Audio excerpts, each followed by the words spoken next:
E se eu te dissesse que a história que você conhece foi moldada por mártires, imperadores e concílios secretos? De uma seita perseguida à fé que dominou o Ocidente. Descubra as batalhas, as intrigas e as revoluções por trás da cruz. Bem-vindo ao Fragmentos, um podcast feito para você que quer ir a fundo nos principais temas da existência humana. Olá, bem-vindos a esta nossa exploração. Hoje a gente mergulha num período, absolutamente transformador. O que aconteceu com os seguidores de Jesus logo depois dos eventos que a gente lê nos evangelhos? É uma época, sabe, de crescimento explosivo, desafios gigantescos e, bom, a fundação do que hoje a gente conhece como cristianismo. Para nos guiar, temos os relatos vibrantes do livro de Atos dos Apóstolos, também trechos das cartas escritas pelos primeiros líderes, as epístolas, e algumas perspectivas históricas, claro, incluindo um mapa bem interessante que ajuda a gente a visualizar a expansão geográfica inicial dessa fé. Exatamente. A grande questão que a gente vai investigar é como aquele grupo, relativamente pequeno, que ficou depois da ascensão de Jesus, se transformou num movimento que alcançou assim tantas partes do mundo conhecido. Vamos seguir os rastros da ação do Espírito Santo, observar como viviam as primeiras comunidades, enfrentar as perseguições que vieram, acompanhar a expansão missionária e entender os debates cruciais, que moldaram a identidade da igreja. Excelente. Então, vamos começar do começo mesmo. O que aconteceu imediatamente depois que Jesus deixou fisicamente seus discípulos? Qual foi, o ponto de ignição? O livro de Atos funciona quase como uma sequência direta, dos evangelhos. E logo no comecinho tem um evento chave chamado Pentecostes. O que exatamente aconteceu ali que foi tão catalisador? Olha, o Pentecostes, que está descrito de forma bem viva lá em Atos, é apresentado como cumprimento daquela promessa de Jesus de enviar o Espírito Santo. Tenta imaginar a cena. Os discípulos reunidos, aí de repente sinais sobrenaturais. Eles começam a falar em outras línguas que eram compreensíveis para aquela multidão diversa que estava em Jerusalém para a festa. Nossa. E aí Pedro se levanta, e prega com uma ousadia notável. O impacto foi imediato e massivo. O relato em Atos fala que milhares de pessoas foram tocadas pela mensagem, se converteram e foram batizadas naquele mesmo dia. É visto como um nascimento público da igreja, sabe? Não mais um grupo pequeno e talvez assustado, mas uma comunidade energizada e já em expansão. Milhares de uma vez só. É difícil até imaginar a logística disso e como eles funcionavam no dia a dia. Formou-se ali uma comunidade organizada ou era algo mais, espontâneo, segundo as fontes? O relato em Atos, principalmente ali no capítulo 2, pinta um quadro de uma comunidade com uma unidade, impressionante. Diz que eles perseveravam na doutrina dos apóstolos e na comunhão, no partir do pão e nas orações, tinham um senso muito forte de partilha, eles chegavam a vender propriedades para suprir as necessidades uns dos outros. Não era caótico, não, mas tinha uma organização centrada nesses pilares: ensino, relacionamento mútuo, adoração e oração. E essa vida comunitária era marcada por sinais e maravilhas atribuídos aos apóstolos, como a cura daquele homem aleijado na porta do templo, sabe? Um evento que teve grande repercussão e está detalhado lá em Atos 3. Isso atraía mais gente, claro, mas também acendeu um sinal de alerta para as autoridades estabelecidas. Compreensível. Esse crescimento explosivo e esses sinais visíveis não iam passar despercebidos. Inevitavelmente, atraíram um tipo errado de atenção, Imagino. Sem dúvida. A oposição não demorou. As autoridades religiosas judaicas em Jerusalém, particularmente os saduceus, que nem criam em ressurreição, ficaram muito incomodados com a pregação sobre Jesus ressuscitado. Faz sentido. Pedro e João chegaram a ser presos por isso, como a gente lê em Atos 4. Mas foram liberados. A tensão foi escalando até o episódio de Estevão. Ele era um dos líderes escolhidos para ajudar na administração da comunidade, mas também um pregador muito eloquente. O discurso dele perante o Sinédrio, o Supremo Tribunal Judaico, foi tão, contundente que ele acabou sendo apedrejado até a morte. Ele se tornou o primeiro mártir cristão conforme Atos 7. É contraintuitivo, né? A gente esperaria que a morte de um líder-chave, uma perseguição tão violenta, sei lá, abafasse o movimento. Mas o que as fontes mostram é justamente o contrário acontecendo. Como isso se desenrolou? É um ponto crucial e fascinante mesmo. O que Atos 8 nos relata é que, depois da morte de Estevão, começou uma grande perseguição contra a igreja em Jerusalém. Isso forçou muitos cristãos, menos os apóstolos, que ficaram ali, no início, a se dispersarem pelas regiões da Judeia e Samaria. Ah, Mas aí é que está a virada. Por onde eles iam, eles não se calavam. Pelo contrário, anunciavam a mensagem de Jesus. A perseguição, acabou funcionando como um motor de expansão não planejado. A gente vê Filipe, por exemplo, tendo um ministério super frutífero em Samaria e depois sendo guiado a encontrar e batizar um alto oficial etíope numa estrada deserta. A semente foi espalhada justamente por causa da pressão. e nesse cenário de perseguição, de dispersão, surge uma figura que parece improvável, né? Mas que se torna absolutamente central, especialmente para a expansão além das fronteiras judaicas, Saulo de Tarso. Saulo, ele é introduzido como um perseguidor implacável. Ele era fariseu, membro daquele grupo judaico conhecido pela observância estrita da lei e das tradições, e estava lá, consentindo na morte de Estevão. Pesado. Atos 9 descreve a jornada dele para Damasco, com cartas para prender cristãos. Mas no caminho, o relato descreve uma experiência dramática, uma luz intensa, uma voz do céu, um encontro direto com Jesus ressuscitado. É uma das transformações mais, radicais que as fontes apresentam. Aquele que respirava ameaças se torna Paulo, o apóstolo, principal defensor e propagador da fé, especialmente entre os não-judeus, os gentios. A conversão dele é um divisor de águas na narrativa, sem dúvida. E por falar em gentios, outro momento fundamental acontece com Pedro, narrado lá em Atos 10. Através de uma visão considerada bem estranha para os padrões judaicos, aqueles animais impuros que ele deveria comer, e do encontro que veio depois com Cornélio, um centurião romano descrito como temente a Deus, Pedro tem uma revelação. Ele entende que a mensagem de Jesus não estava restrita aos judeus, que Deus não fazia distinção. Os gentios também podiam receber o Espírito Santo e fazer parte do povo de Deus. Isso quebrou barreiras culturais e teológicas enormes, abrindo oficialmente as portas para a missão gentílica. Essa abertura para os não-judeus parece ganhar ainda mais força em outro centro importante que você mencionou, Antioquia, Sim, certo? Antioquia da Síria se torna um lugar emblemático. Lá, diferente de Jerusalém, a comunidade cristã floresceu com uma mistura significativa de judeus e gentios convertidos. E foi em Antioquia, segundo Atos 11, que os seguidores de Jesus foram chamados pela primeira vez de cristãos. Ah, interessante. Foi lá então. Exato. Essa igreja se tornou tão vibrante e missionária que foi de lá que partiram Paulo e Barnabé para a primeira grande viagem missionária, focada em levar o evangelho para outras regiões, principalmente para os gentios. Antioquia realmente se estabeleceu como um novo centro estratégico, para o cristianismo primitivo.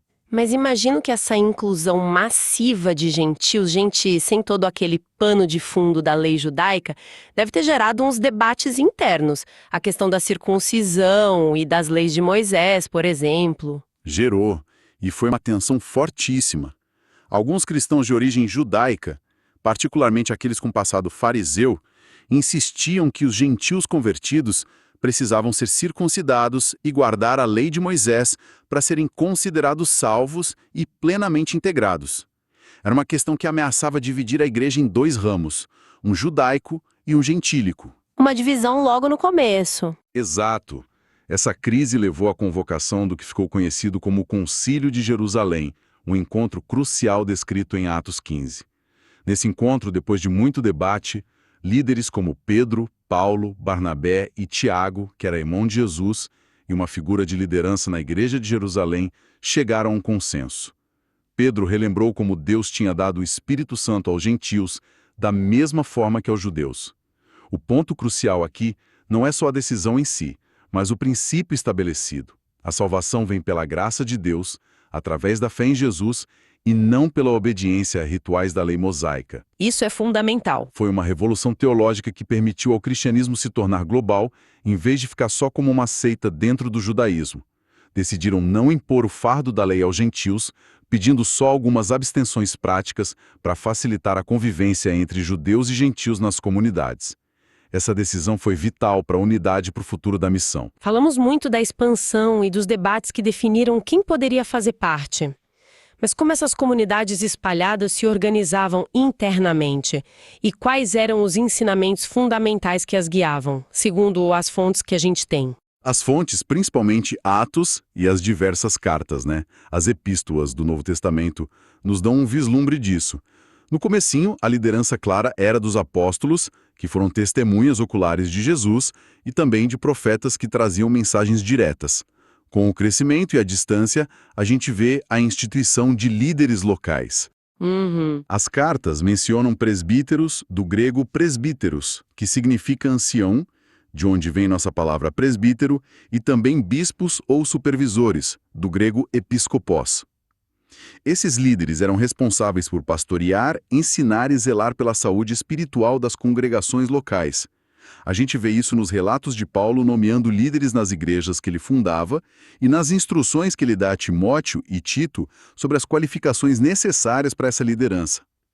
E quanto aos ensinamentos? As cartas são uma mina de ouro. Elas desenvolvem doutrinas centrais, como a justificação pela fé, aquela ideia de que somos aceitos por Deus, não por nossas obras, mas pela fé em Cristo, que Paulo explica detalhadamente em Romanos e Gálatas. Sim, um tema recorrente. Muito. E abordam intensamente a ética cristã, como viver na prática essa nova fé nos relacionamentos, no trabalho, na sociedade. Capítulos inteiros de Romanos e Efésios são dedicados a isso. Discutem a importância e o uso dos dons espirituais para a edificação da comunidade, como em 1 Coríntios.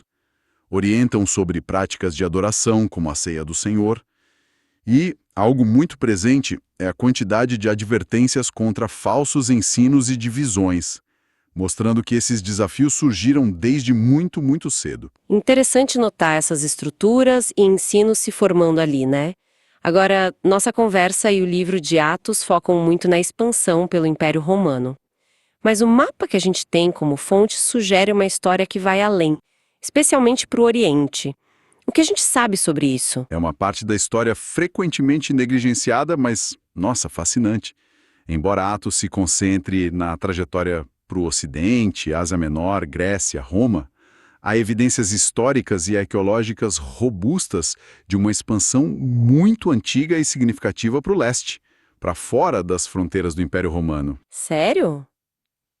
Tipo onde? O mapa que temos ilustra bem isso, mostrando a Ásia Ocidental e o Império Sassânida, o persa.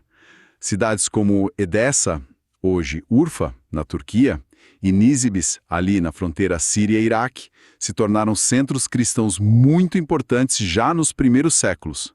O cristianismo se espalhou seguindo as antigas rotas comerciais, como a famosa Rota da Seda. Pela Rota da Seda. Que incrível. Exato.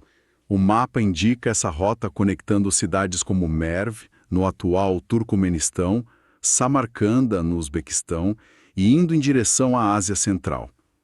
Há tradições e evidências que apontam para a chegada do cristianismo na Índia, ligada ao apóstolo Tomé, e talvez até na China em períodos muito remotos. Essa expansão oriental mostra a natureza verdadeiramente global do movimento desde cedo, muito além do Mediterrâneo. Essa visão da expansão oriental é realmente importante para a gente ter um quadro completo. Mas, voltando ao quadro geral, é crucial a gente manter uma perspectiva equilibrada. Essa história inicial, por mais inspiradora que seja em muitos aspectos, não foi uma caminhada linear de perfeição, imagino. Você mencionou os desafios internos. Absolutamente. Seria um erro idealizar esse período. Como nos lembram as citações de fontes posteriores, tipo a Confissão de Westminster que foi mencionada no material, a história da Igreja Visível sempre foi complexa. A própria confissão afirma que, mesmo as igrejas mais puras debaixo do céu, estão sujeitas à mistura e ao erro. É verdade. E a gente não precisa ir longe. As próprias cartas do Novo Testamento são testemunho disso. Paulo escreveu 1 Coríntios para lidar com divisões partidárias, imoralidade sexual tolerada na comunidade, disputas levadas a tribunais seculares, problemas na celebração da ceia do Senhor, desordem no uso dos dons espirituais. Nossa, bastante coisa. Pois é. A carta aos Gálatas combate um desvio doutrinário sério sobre a salvação. As igrejas eram formadas por pessoas reais, transformadas pela graça sim, mas ainda em processo, lutando contra o pecado e por vezes falhando. A história da igreja primitiva, como toda a história da igreja, é feita de luz e sombra, de momentos de fidelidade incrível e momentos de fraqueza e erro humano.